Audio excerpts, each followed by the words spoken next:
এই যে আপনি দেখেন যারা প্রবাসে যাচ্ছে, আপনাদের এলাকায় প্রবাসী নাই?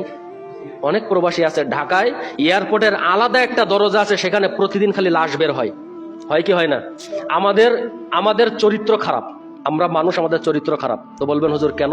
তো আপনি দেখেন, যতদিন আপনার সন্তান, আপনার ভাই, আপনার ছেলে, আপনার স্বামী, আপনার আত্মীয় স্বজন যতদিন আপনাকে কিছু দিতে পারবে, ততদিন আপনার কাছে ভালো, বুঝেননি? কারণ বোনের বিয়ে বলছে, ভাই আমাকে এখন 1 ভরি স্বর্ণ না দিলে তুমি আবার কেমন ভাই, 10 বছর বিদেশ আছো। তো ও চিন্তা করে, আমার বোনকে খুশি রাখতে হলে আমাকে 1 মাস রাত দিন 24 ঘন্টা পরিশ্রম করতে হবে, আমার ঘুমালে চলবে না, কারণ আমার বোনের মন জয় করতে হবে। এদিকে মা বলতেছে যে সবাইকে দিলি, এখন আমার মেয়ের বিয়ে, এখন আমি তো খালি গলায় যাই কিভাবে, আমার একটা চেন দিস, তার দাম 1 লাখ টাকা। সে চিন্তা করবে তার মানে আমাকে আরো 1 মাস না ঘুমিয়ে থাকতে হবে, আরো 1 মাস না খেয়ে থাকতে হবে, পরিশ্রমের পর পরিশ্রম করতে হবে। ভাই বিদেশে কি টাকা এমনি আসে? অনেকে যারা বিদেশে গেছেন বা যাচ্ছেন বা আছে, বিদেশে টাকা কিন্তু এমনি আসে না। অনেক মানুষ আছে এখান থেকে। কয়েক বছর আগে আমার এক মুসল্লি আমি ফোন দিয়েছি ঈদের দিন বিকালে। তো কথা হতে হতে এক পর্যায়ে বললাম, ভাই আজকে ঈদ কেমন কাটালেন?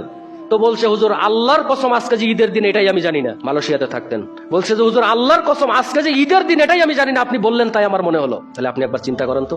আর ওই প্রবাসে যখন আপনার ছেলে, আপনার আত্মীয় স্বজন, আপনার ভাই যখন মারা যায়, তখন ওই লাশটা আনার জন্য আত্মীয় স্বজন আর কাছে আসে না। কাছে আসে? যতদিন আত্মীয় স্বজনকে আপনি দিতে পারছেন ততদিন, আরে অমুকের ছেলের মতো ছেলে পৃথিবীতে নাই, আরে অমুকের মতো পৃথিবীতে আর কেউ নাই। হঠাৎ করে যখন শুনতে পাবে যে রাত 11টার সময় স্ট্রোক করে মারা গেছে, তখন ওই দিক থেকে ফোন আত্মীয় স্বজনের বন্ধ হয়ে যাবে, আর ফোন ধরবে না। যে এখন লাশটা আনতে হবে 20,000 টাকা, ভাবি আপনি ধার দেন। আপনার ভাইকে বলছেন, আপনার বাবাকে বলছেন, সে বলবে না না আমার কাছে নাই, আমার কাছে নেই। এই যদি আমাদের চিন্তা চেতনা হয়, তাহলে কি ভাই আমি কি জান্নাতে যেতে পারবো? মানুষের প্রতি যদি আমার ভালোবাসা না থাকে, মানুষের প্রতি যদি আমার মহাব্বত না থাকে, তাহলে কি আমি পরকালে কি নাজাত পেতে পারবো?